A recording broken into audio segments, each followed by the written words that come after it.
ક્ષણ માગું છું. સંતોનો સમય બહુ કિંમતી હોય. સંતોને વારંવાર મળવું નહીં. એ સતત ભગવાનના ધ્યાનમાં, ભગવાનમાં તન્મય થવાનો પ્રયત્ન કરે છે.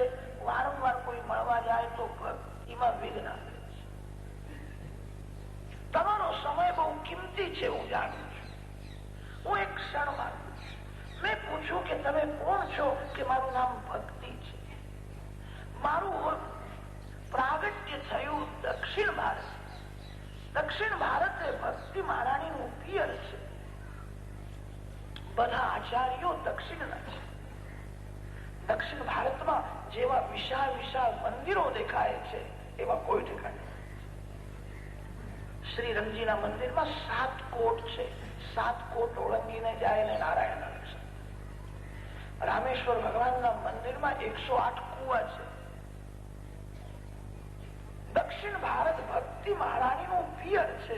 ભગવાન શ્રી શંકરાચાર્ય સ્વામી, ભગવાન શ્રી રામાનુજાચાર્ય સ્વામી, ભગવાન શ્રી મધ્વાચાર્ય, ભગવાન શ્રી વલ્લભાચાર્ય, બધા જ આચાર્યો દક્ષિણના છે.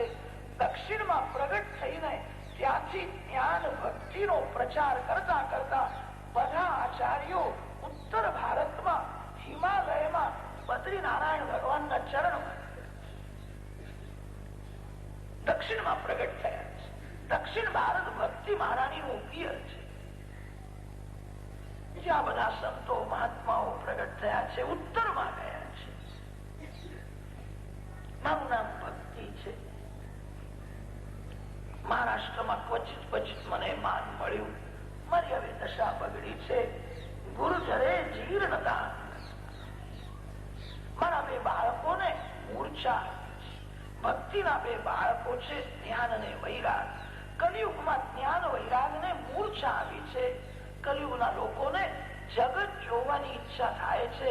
જગત જેને બનાવ્યું છે એને જોવાની ઈચ્છા થતી નથી. અરે જગત સુંદર છે તો જગત જેને બનાવ્યું છે એ અતિ સુંદર હોવો જોઈએ. જ્ઞાનને મૂર્છા આવી છે, વૈરાગ્યને મૂર્છા આવી છે. ભક્તિ છિન્ન ભિન્ન થઈ છે. થોડો વિચાર કરશો તો ધ્યાનમાં આવશે આપણા જીવનની આ કથા છે. પ્રત્યેકના હૃદયમાં ભક્તિ હોય છે, જ્ઞાન વૈરાગ પણ હોય છે. ભક્તિ છિન્ન ભિન્ન છે. જે એવું બોલે છે હું ઈશ્વરને માનતો નથી, ધર્મને માનતો નથી, એવા નાસ્તિકના મનમાં પણ ભક્તિ હોય. નાસ્તિકે અતિ દુઃખી થાય ત્યારે ઈશ્વરને માને છે. એવી કોઈ દિવ્ય શક્તિ છે જેના આધીના જગત છે. અતિ દુઃખમાં નાસ્તિક પણ આસ્તિક બને છે. ભક્તિ પ્રત્યેકના હૃદયમાં હોય છે. ભક્તિ છિન્ન ભિન્ન થઈ છે. જીવનમાં પૈસો મુખ્ય થયો, જીવનમાં કામ સુખ મુખ્ય થયો અને તેથી ભક્તિ છિન્ન ભિન્ન થઈ. જીવન ભોગ પ્રધાન થયું. ઘણા ભાગે માનવનું જીવન અર્થ અને કામમાં જ પૂરું થઈ જાય. પૈસા કમાવી કામ સુખ ભોગવતા જીવનનો અંત આવે છે. માનવ અર્થ અને કામથી આગળ જતો જ નથી. આપણા જીવનની આ કથા છે. ભક્તિ છિન્ન ભિન્ન થઈ છે. જીવનમાં કામ સુખ મુખ્ય થયું છે, જીવનમાં પૈસો મુખ્ય થયો છે. ભક્તિ છિન્ન ભિન્ન થઈ તેથી દુઃખ વધ્યું છે. માનવને શાંતિ નથી. નારદજીએ ભક્તિ મહારાણીને આશ્વાસન આપ્યું છે તમારો હું પ્રચાર કરીશ. જ્ઞાન વૈરાગ્યને જગાડવાનો પ્રયત્ન કર્યો. થોડો સમય જાગે અને ફરીથી મૂર્છામાં. કોઈ વખત જીવનમાં જ્ઞાન જાગૃત થાય. કોઈના છેલ્લા વરઘોડામાં જાઓ ને તો જ્ઞાન જાગૃત થાય. સ્મશાનમાં જયારે અગ્નિ સંસ્કાર થાય અને ત્યારે જ્ઞાન પ્રગટ થાય જે શરીરને સુખ આપવા માટે હું પાપ કરું છું. અંતમાં શરીરની આદશા થવાય. શરીર સ્મશાનમાં જવાનું. રાજાનું શરીર હોય કે રંકનું શરીર હોય. આજકાલના લોકોને તો સ્મશાનમાં પણ જ્ઞાન જાગૃત થતું નથી. કેટલાક લોકો સ્મશાનમાં બેસીને ઘરની વાતો કરે. સ્મશાનમાં સંસાર વ્યવહારની વાતો કરવી, સ્મશાનમાં હસવું નહીં. કેટલાક લોકો તો સ્મશાનમાં પણ હવે ચા મંગાવે છે. સ્મશાન જ્ઞાન ભૂમિ છે. સ્મશાનમાં જ્ઞાન વૈરાગ જાગે છે. માનવના જીવનમાં કેટલાક પ્રસંગો એવા બની જાય કે બુદ્ધિમાં, હૃદયમાં જ્ઞાન જાગૃત થાય છે. જ્ઞાન વૈરાગ જાગે છે, ફરીથી મૂર્છામાં પડે છે. આકાશવાણી થઈ અને તે આકાશવાણીએ આજ્ઞા કરી. તમે કોઈ સંતને પૂછો, સનતકુમારજીને પૂછે છે, મારી બહુ ઈચ્છા છે જ્ઞાન વૈરાગ્ય સાથે ભક્તિનો પ્રચાર થાય, ભક્તિને પુષ્ટ કરવા માટે શું કરું? સનતકુમારજીએ કહ્યું, ભાગવતની કથા. ભાગવતની કથામાં પાપનો નાશ કરવાની શક્તિ છે. શ્રી કૃષ્ણ કથા જે વારંવાર સાંભળે, ભગવાન ધીરે ધીરે એના મનને ખેંચી લે છે. જેના મનનું આકર્ષણ ભગવાન કરે છે એનું જીવન સુધરે છે, એનું પાપ છૂટે છે. શ્રી કૃષ્ણ કથામાં, શ્રી કૃષ્ણના નામમાં એવી દિવ્ય શક્તિ છે. તમે ભાગવતની કથા કરો. સનતકુમારજી સાથે નારદજી ગંગા કિનારે આવ્યા છે. કથા થવાની છે તે સાંભળ્યું. મોટા મોટા દેવો, ઋષિઓ, મહાત્માઓ વગર આમંત્રણ જે આ કથામાં આવ્યા નહીં, એક એક ના ઘેર ભૃગુ ઋષિ જાય અને ભૃગુ ઋષિ એક એક ને પ્રેરણા કરે, ચાલો ને કથા, આનંદ આવશે. તમને ફુરસત નથી, અડધો કલાક દે. ગુરુત્વા તત્ર નાયાતા ભૃગુ સંબોધ્ય ચાને. કેટલાક અભિમાનમાં બેસી રહ્યા, કેટલાક એવું સમજે છે હું તો BA પાસ થયો, મેં ભાગવત વાંચી નાખ્યું છે, મહારાજ વધારે શું કહેવાના, બધી મને ખબર છે. કેટલાક અભિમાનમાં ઘરમાં બેસી રહ્યા, કેટલાક આળસમાં બેઠા. ભૃગુ ઋષિ એક એક ના ઘેર જાય, એક એક ને હલાવે, કથામાં ચાલે, કથામાં ચાલે. અડધો કલાક પણ કથા સાંભળે.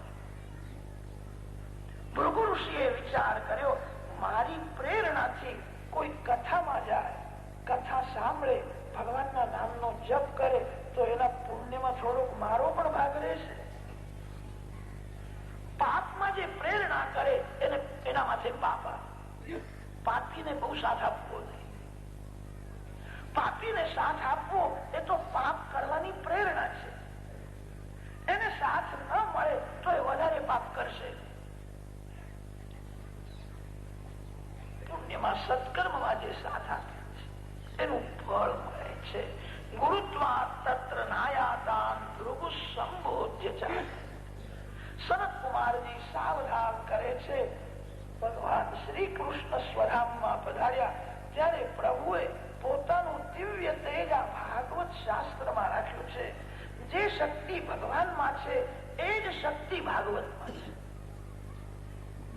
સંતો તો એવું વર્ણન કરે છે, ભગવાન કરતા પણ ભાગવતમાં વધારે શક્તિ છે. દુર્યોધનને શ્રી કૃષ્ણના દર્શન થયા પણ દુર્યોધનની બુદ્ધિ સુધરી, ભગવાન એને સમજાવે છે. દુર્યોધનને ભગવાનના દર્શન તો થયા, દુર્યોધને કૃષ્ણ કથા સાંભળી નથી. દુર્યોધને પ્રેમથી ભગવાનના નામનો જપ કર્યો નથી અને તેથી ભગવાનના દર્શન કરે છતાંય એની બુદ્ધિ સુધરતી નથી. કેટલાક જીવ એવા હોય છે કે ભગવાન પણ એમને સુધારી શકતા નથી. એવા જીવ કથા સાંભળે, ભગવાનના નામનો જપ કરે તો સુધરે છે. ભગવાન કરતા પણ ભાગવતમાં શક્તિ વધારે છે. ભાગવત ભગવાનનું સ્વરૂપ છે. દૃષ્ટાંત સિદ્ધાંત સમજાવવા માટે એક દૃષ્ટાંત આપ્યો છે. તુંગભદ્રા નદીના કિનારે આત્મદેવ નામનો એક બ્રાહ્મણ હતો. ઘરમાં સંપત્તિ બહુ હતી, સંતતિ ન હોવાથી દુઃખી થઈ. સંતાનના માટે ઘણા પ્રયત્નો કર્યા, સફળતા મળી નહીં, મરવા તૈયાર થઈ. નદી કિનારે આત્મહત્યા કરી માટે આવ્યો છે. આપણે બધા જ આત્મદેવ જેવા છે. આત્માને દેવ થવું ગમે છે. જે દેવના દર્શન બરાબર કરે એ દેવ થાય છે. જીવને શિવ થવું ગમે છે. નરને નારાયણના ચરણે પહોંચવું છે. તુંગભદ્રા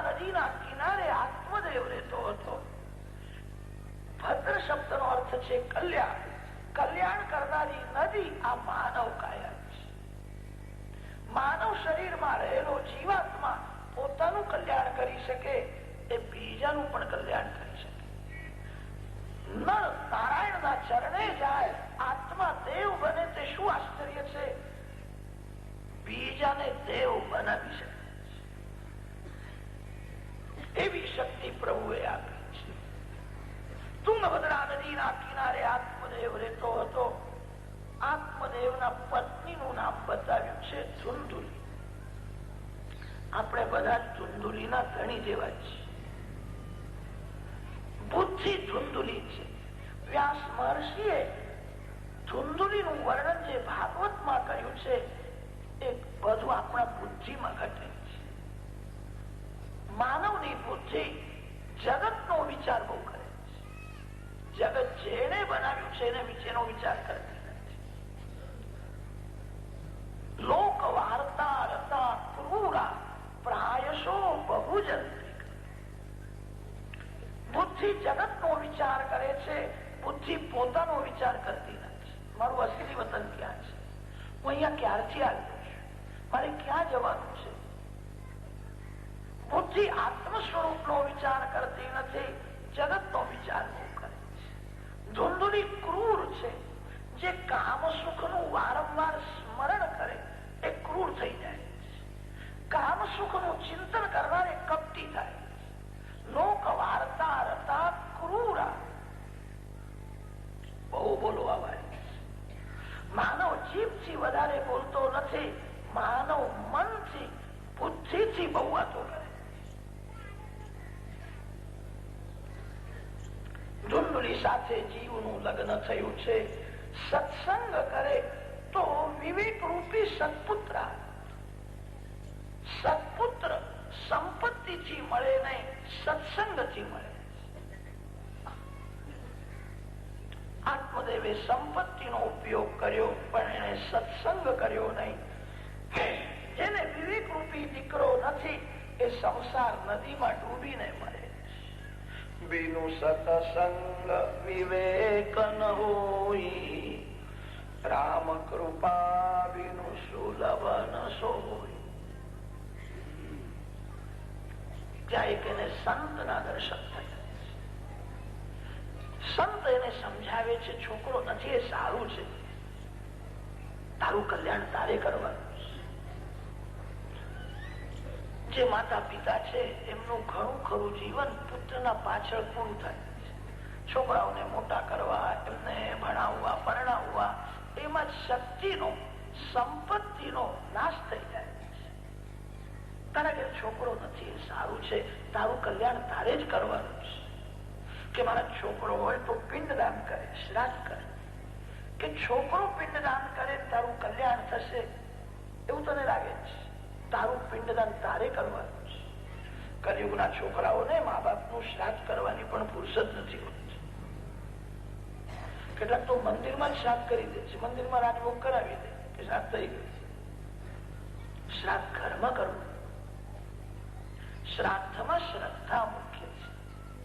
તમારું પિંડદાન તમારા હાથે કરો. આ શરીર પિંડ છે.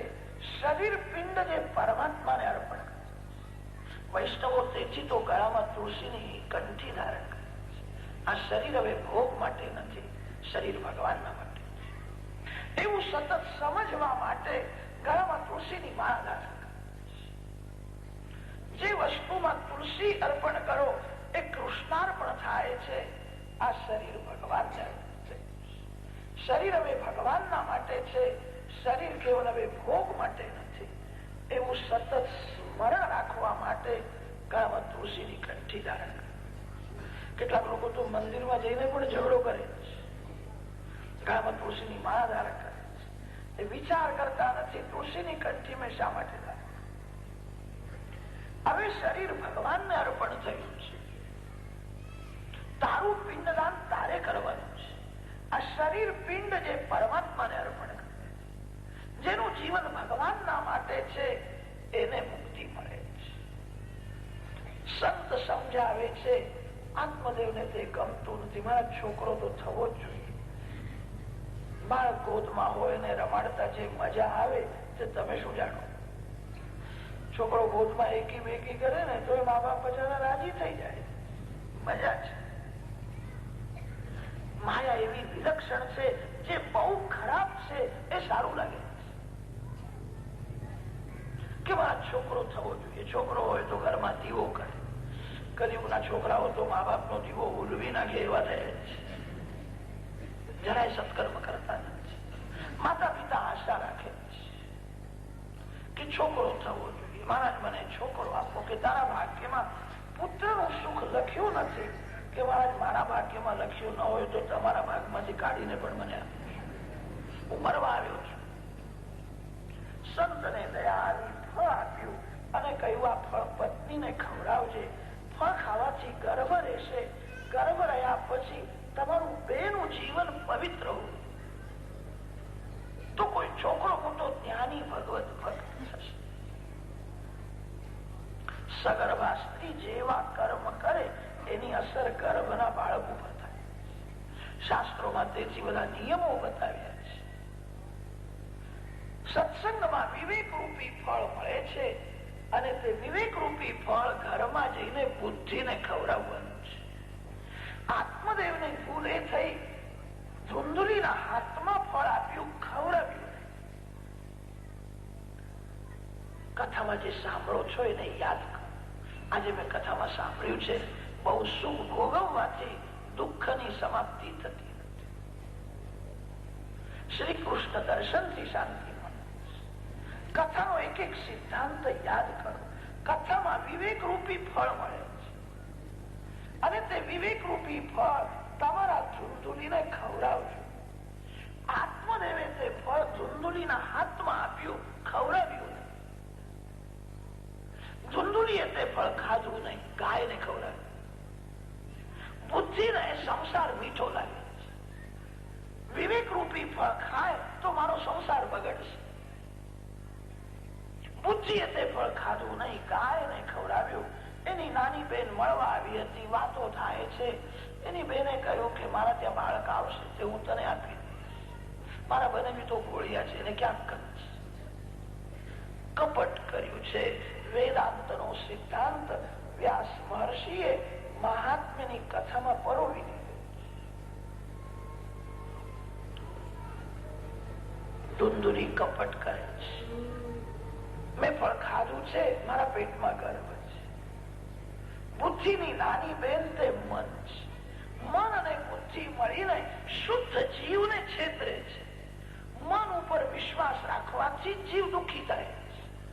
મન ઉપર વિશ્વાસ રાખવાથી જ બંધનમાં જીવ આવે છે. ધુંધુલીએ ફળ ખાધું નહીં, ગાયને ખવડાવ્યું. આત્મદેવે એવું માની લીધું એને ફળ ખાધું છે ને એના પેટમાં ગર્ભ છે. બેનનો દીકરો લઈ આવ્યો અને સવારે જાહેરાત કરી છે મારા ત્યાં બાળક આવ્યો છે. બાળક આત્મદેવ પુત્ર દર્શન કરવા માટે જાય છે. બાળકને જોતા એને થોડી શંકા તો થઈ. ગઈકાલે રાત્રે આ બાળકનો જન્મ થયો.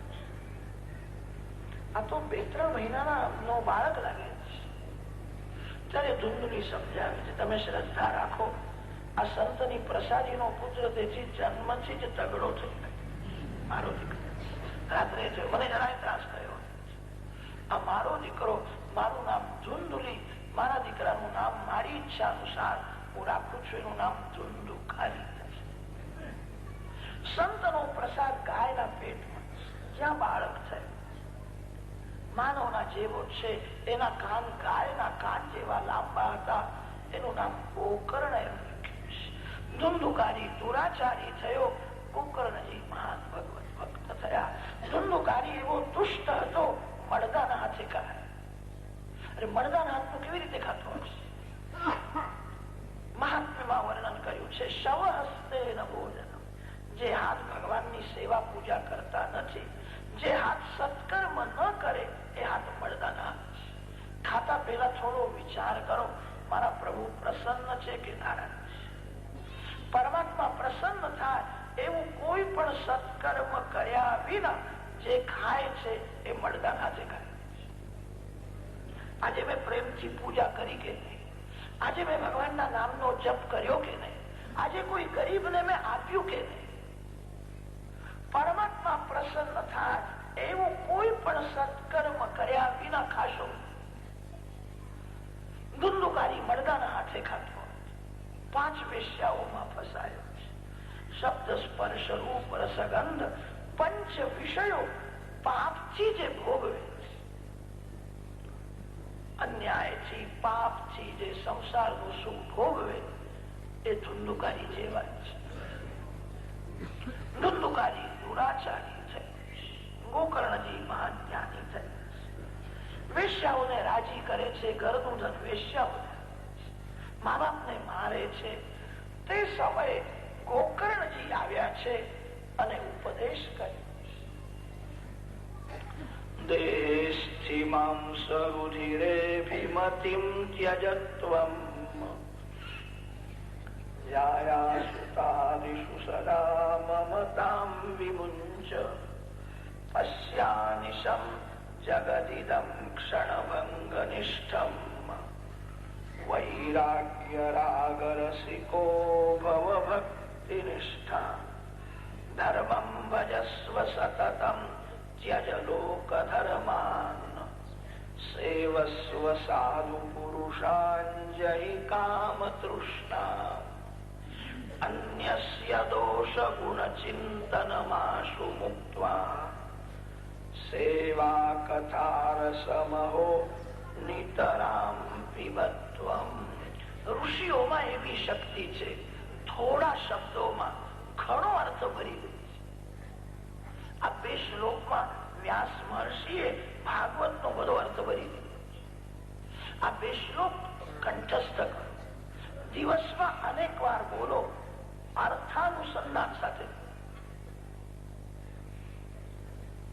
ગોકર્ણજી પિતાજીને સાવધાન, કાળ ધક્કો મારશે ત્યારે હાયા કરતા બધું છોડવું જ પડશે. સમજીને જે છોડે છે, કાળ ધક્કો મારતા પહેલા જે ત્યાગ કરે છે. પિતાજી હવે ગંગા કિનારે જાઓ, જે છોકરો તમારું કયું કરતો નથી એ મારો છે એવું કેમ માનો છો? ભગવાન તમારા છે. તમે વનમાં જઈને ભગવાનનું આરાધન કરો. ગોકર્ણજીએ વિવેક આપ્યો છે.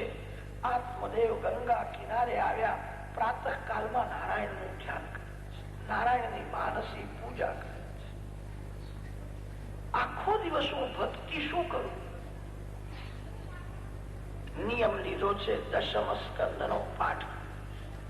દશમ સ્કંદમાં શ્રી કૃષ્ણની મધુર લીલાઓનું વર્ણન છે.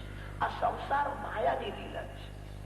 માયાની લીલા જોવાથી, માયાની લીલાનું સ્મરણ કરવાથી મન બહુ બગડ્યું છે. દશમ સ્કંદની શ્રી કૃષ્ણની મધુર લીલા છે. જે લીલાઓનું શ્રવણ મનન કરવાથી જગત ભૂલાય છે, ભગવાનના દર્શનમાં સ્મરણમાં તન્મયતા થાય. દશમ સ્કંદનો પાઠ કરવાનો નિયમ લીધો. 90 અધ્યાય દશમ સ્કંદના છે. 7-8 કલાક એક આસને બેસે તો દશમ સ્કંદ પૂરો થાય. કેટલાક લોકો બહુ ઉતાવળ કરે તો 5-6 કલાકમાં પૂરો કરે છે. એમને પાઠનો આનંદ મળે. શાંતિથી પાઠ કરો, ધીરે ધીરે પાઠ કરો. ભગવાન અહીંયા બિરાજેલા છે, હું બોલું છું એ સાંભળે છે, તે ભગવાનના દર્શન સ્મરણ કરતા કરતા પાઠ કરો. તમે શું બોલો છો, કેવી રીતે બોલો છો, ભગવાન બધું તમને જુએ છે.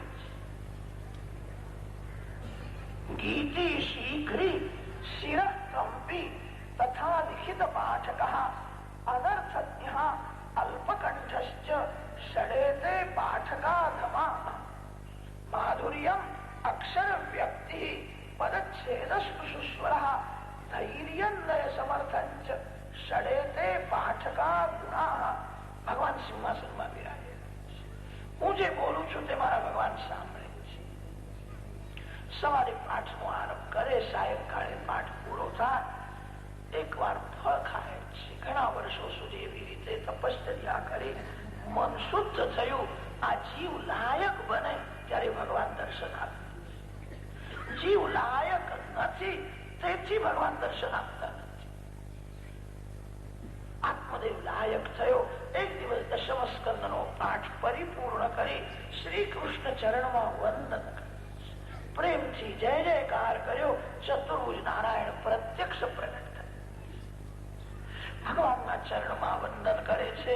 પ્રભુ એને ઉઠાવ્યો, છાતી સાથે જીવ ઈશ્વરનું મિલન થયું. આત્મા પરમાત્મા એક થયા છે.